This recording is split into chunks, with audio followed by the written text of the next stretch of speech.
Tem uma pergunta aí que ela permanece ainda, né?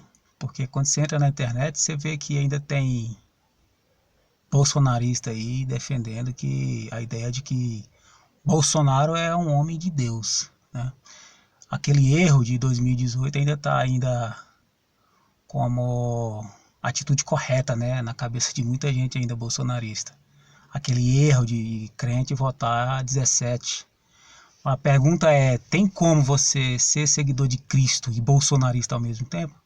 Vou falar algumas coisas aqui que são simples, não são novidade, não é novidade também, mas a resposta eu já digo desde já: não, não tem como.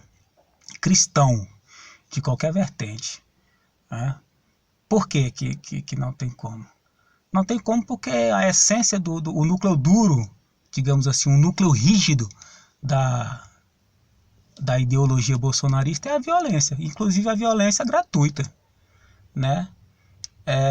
Tem algumas falas que demonstram, as atitudes demonstram violência gratuita e outras não, né? Por exemplo, bandido bom e bandido morto. Não é uma violência exatamente gratuita, mas em Jesus não existe isso. Não tem como, né? Alguém que se diz seguidor de Cristo votar numa pessoa que sobe no palanque e diz assim: eu vou fuzilar petralhas, ou leia-se esquerdista, né?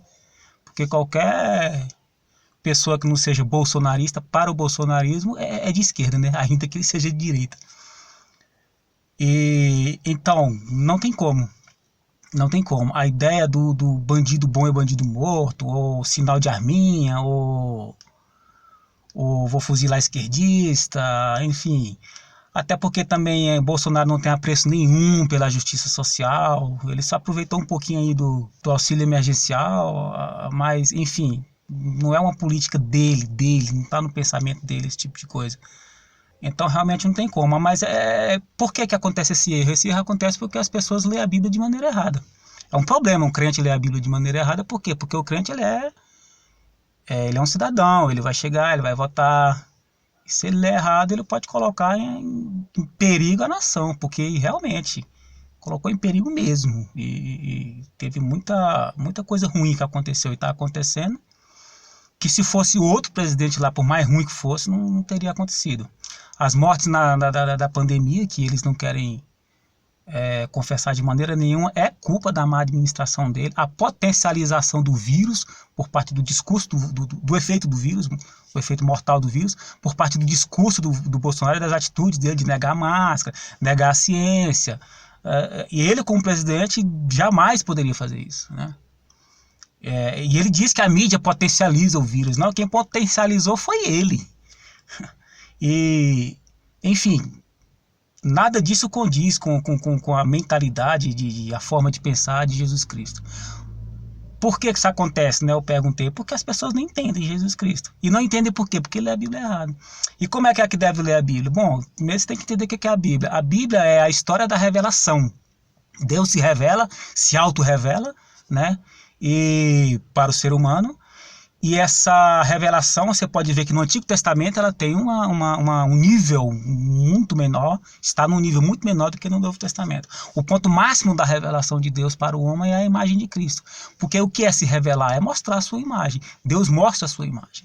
Então, se você quiser concordar que você tem que dar tiro nos outros, ou sei lá, ou que você tem direito à legítima defesa, você pode pegar isso, biblicamente, você pode pegar isso no Antigo Testamento, mas em Jesus não. Em Jesus não tem como, não tem espaço nem para legítima defesa. Ele mesmo disse: se alguém te bater num lado da face, vire o outro. Não há legítima defesa. E quanto à questão do bandido bom e bandido morto, Cristo diz: amem os vossos inimigos e orem pelos que vos perseguem. Inclusive foi o que ele fez na cruz. Ele no alto da cruz orou em favor dos que estavam crucificando ele. Então você vê que é uma coisa totalmente... E tá assim na cara. Porque se a revelação de Deus é o ato de Deus mostrar a sua imagem, se dá a conhecer, então de Cristo para cá não tem uma outra imagem de Deus mais. Não dá para você pegar certas coisas do Antigo Testamento para trazer para cá. Não dá. Tem muita coisa no Antigo Testamento que não cabe para hoje e que os crentes pegam, né? Os religiosos pegam, porque é falta de compreensão. Se não considerar o texto bíblico como uma revelação, e isso se dá de certa forma progressivamente, né? até chegar no que o Paulo chama de plenitude dos tempos, é o tempo exato para a encarnação do verbo, da palavra, a palavra de Deus, que é o próprio Deus, encarna em Cristo. Se você não considerar dessa forma, você vai interpretar errado. Aí vai dar no que deu, né? Vai dar no que deu em 2018. Se aparecer um outro Bolsonaro aí, e essa visão continuar, aí vai ter apoio da religião de novo, né? E a porcentagem de crentes que votaram em Bolsonaro em 2018 foi decisiva. Quer queira, quer não, foi decisiva, né? É isso.